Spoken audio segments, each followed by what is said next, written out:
Thank you, good morning. The events of October 7th have no doubt changed the course of Jewish history. And for me, the October 7th awakening was both metaphorical and literal, as I was woken in my hotel room to distant Iron Dome interceptions followed by a siren soon after.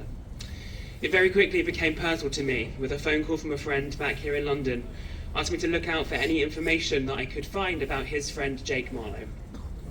Shortly after that, a message from another friend told me that 5 of his family were missing from kibbutz near Oz. Roy murdered on the 7th of October, Ruti, Karen and 9-year-old Ohad released after 49 days of captivity, and Avram murdered last summer while hostage in Gaza. On the 11th of October, a false alarm locked me in my friend's safe room for over an hour, prompting the difficult decision for me to decide to leave Israel early and to come home what I coined as damaged but useful. That decision quite literally changed my life. I'd built a successful career in tech. Back in 2020, while working at Amazon, yes, that Amazon whose employee Sasha is still hostage in Gaza, I tried to start a Jewish employee resource group. Originally just wanted to bring Jews together for a beer on a Thursday afternoon, but after seeing the rapid expansion of DEI programs in the previous war in Israel, I knew we needed and in fact deserved structured support just like other minority groups. The pushback was relentless. You're too small a minority. You're just a religion. Or my favourite, I know you say your DNA test says that you're ethnically Jewish, but it's not about you, Stephen. This pushback, together with my generally maverick forgiveness later attitude, led me to start the group regardless of getting approval, and led me to be connected to those in a similar position at other companies who were struggling to get their Jewish group off the ground. Before October 7th, we had 30 different companies represented in our small network. As I waited at Ben Gurion Airport on the 12th of October, I joined an emergency call that I'd set up for other leaders in similar positions. Reports were already flooding in of what life was like in the workplace, with colleagues sharing Al Jazeera articles. Free Palestine was written in Slack channels for Jews, and poorly handled company statements, some were weak and some were actually anti-Semitic, being put out by companies. Generally, there was an atmosphere that made Jewish employees feel increasingly unsafe.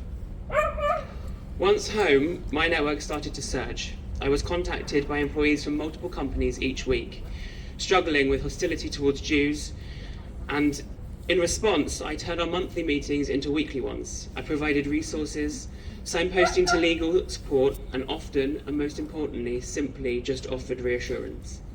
The one thing that became so clear was that so many non-Jews simply don't understand the vast and beautifully varied concept of what it means to be Jewish.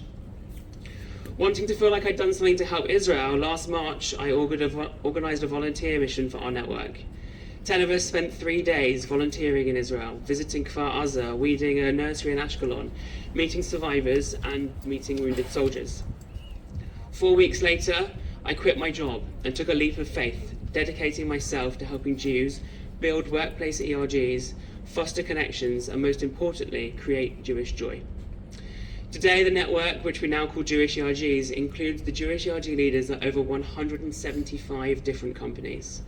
I've led another mission to Israel, and last autumn worked on research on Jewish experiences in the workplace. The findings confirm what we already knew. Jews don't feel supported.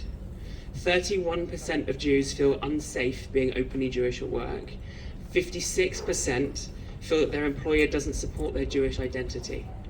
While 84% feel a deep connection to Israel, only 37% feel that they are comfortable to express that at work, and only 30% feel comfortable talking about the current situation to their colleagues. These numbers are staggering. This should be the best time in our Jewish history to be alive, yet so many of us feel so isolated or afraid to show pride in our identity and our homeland. The findings I just mentioned, and some others, helped me and made me clear that I have a steadfast mission to help aspiring Jewish leaders to start, grow, build and connect spaces for Jews in the non-Jewish workplace. The DE&I landscape is currently shifting, especially in the US, and we don't know what tomorrow is going to bring. But I'm committed to ensuring that workplace Jewish communities survive, even if we have to work out how to do it underground.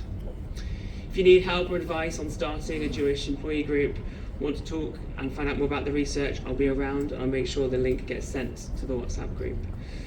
Now more than ever, we have to stand proud. I'm Yisrael Chai and bring them home now.